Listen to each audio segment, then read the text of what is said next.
Welcome back, students. We are going to go into writing 102, or how to properly format a paper to make me happy. We're going to learn about how to do some Chicago citations and what I expect with how your paper is going to be structured.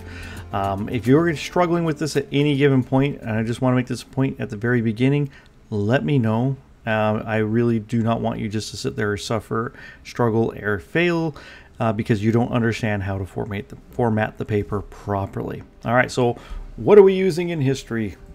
Well, we go ahead and we use what's called Chicago style. All right, you're not using APA, you're not using MLA, which I'm sure many of you are familiar with. I'm looking for my book right now on it, if I have it over here. Sorry about that. If you want to make sure that you know exactly how to write this, this is the book. I have left the information in your course under your syllabus. This will tell you how to do Chicago style. Now, it is a bit thick, but it is very helpful. If you are planning to be a history major and do research, this book is needed. If not, you don't need it. I've left enough guides for you to be successful in here, okay? But this will help you. All right. So, Chicago style, don't use APA or MLA or else your paper is going to lose points for formatting errors, okay? I have included one of my papers into the course material in which I put these same notations into. But this PowerPoint is just going to give you a brief overview of what I'm looking for, all right? So go use that paper if you are struggling with how to put in citations, of how to structure the title page, and all those things, all right? Oh, sorry, I hit the wrong button. Here we go. All right, title page. This is what your page should look like at the very front. You will have your name, the paper title, the course number, and of course, my name. And you're also going to put, sorry, you should have the date on here. I don't know why I don't have my date on here. You should have your date on here underneath my name, okay? This is a paper of mine that I wrote, so I'm just showing you a brief structure of it, all right? Okay, also note this. There's no page number on the first page, okay? So on the top right corner where all your page numbers should be, there is no page number on the very first page. Don't do it. Doesn't need to be there, all right? Also, your paper is 6 to 8 pages. Title page does not count as part of the 6 to 8 pages, okay? Don't try to get away with it because it's not going to happen. All right, how should you structure your paper? Sorry, my giant head right now is over where the page number should be. That is why I have also included it online, all right? But up in the top portion of the paper, place them up there, okay? All right, it is written in Times New Roman 12 point. Do not try to manipulate the sizes. I will know it's very apparent and very obvious when you do it. Don't do it. The paper also will be double spaced, not double and a half spaced, not extra lines after the paragraph, just double space, okay? Don't try to get cute and creative. Don't try to mess with margins. All those things become very obvious very quickly to a person who has read a lot of papers, okay? So, know that. All right, also, if you can see on there, I think my mouse shows up. Here it is. Okay, this is kind of how an in-text citation looks like, but I'm going to get a little bit closer here for you, all right? So let's look at the in-text citations, because this is how you're going to cite stuff. I'm sure you have written papers in APA where you put the little parentheses and the author's name and then the date that it was written. We're not doing that, okay? Instead, we are going to use footnotes. All right, so as you can see, that little number 1, that is your footnote. Now, that's called an in-text citation. It always comes at the end of a sentence. You should remember that, always at the end of a sentence. Doesn't matter what your citing is in the middle of the paper, it comes in at the end of the sentence. Always remember that.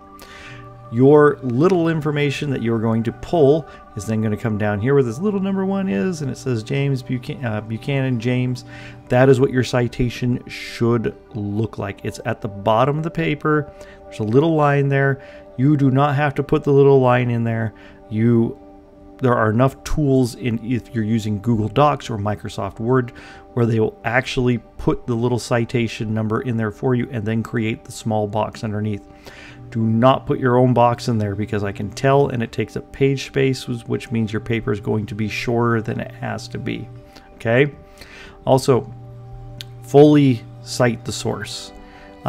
If you are writing long form academic papers, you can shorten the citations. Since this is a 6 to 8 page paper, I don't want you shortening them. I just want you to put the full citation. And the other thing that is important and critical is the page number you found the sources on. Okay, so if you're reading a journal and the journal is a 700-page journal and you took it from page 550, I want you to put page 550, okay? I don't want you to cut it into little chunks or things like that. Just put the page number for me, please. And if it goes across multiple pages, make sure you note that too. All right. Long citations. Many of you are going to sit there and go, I'm going to write a long citation and have it take up half my paper. Don't. Okay? Don't.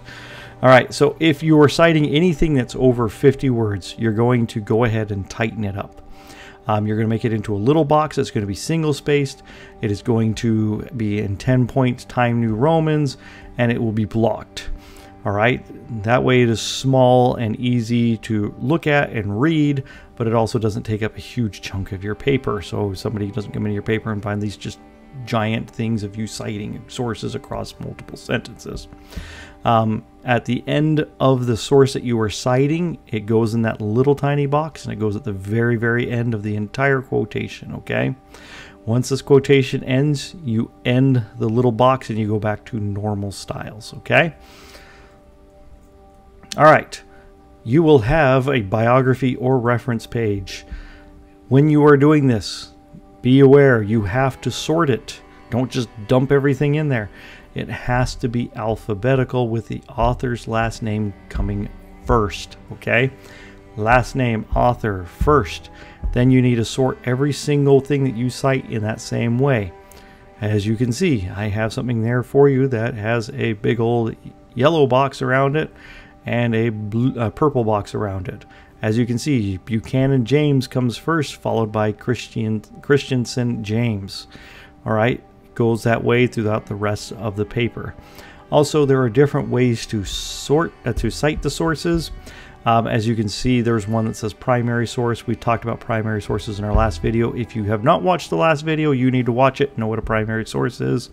And the same thing with secondary sources. They are going to be slightly different in style, okay?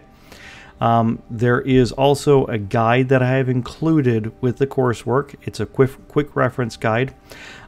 Make sure you know how to cite a web page, an academic paper, a book, or a primary source. It will tell you how to do all of those things, okay? Because they're all formatted slightly different from each other, and you need to do the right thing depending upon what type of sources you're using, okay? If you cite it incorrectly and you build it incorrectly, it takes points off of your paper that I really don't want to have to do, okay? All right. This one's really short, guys. All right. Once again, everything is included on an online reference guide. I have given you a paper to look at that you can go and look over each and every time you need to try to figure out how you're going to write a paper. Use that resource.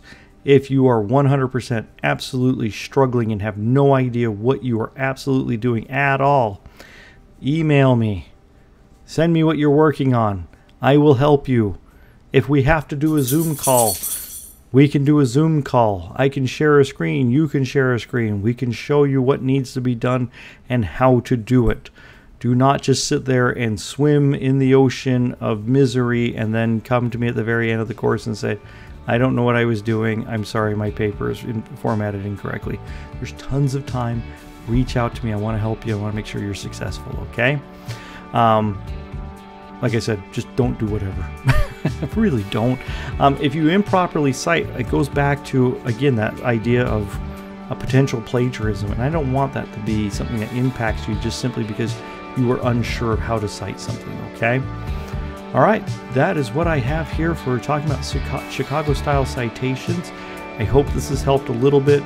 If not, reach out to me, and like I said, I will show you how to do everything. I will guide you. If I need to at some point in the middle of this course, just have a big Zoom meeting with everybody that's an online student and go over how to create citations, I will do that. I am more than willing to do that to help you guys. All right, I will see you guys in another video. Have a good one.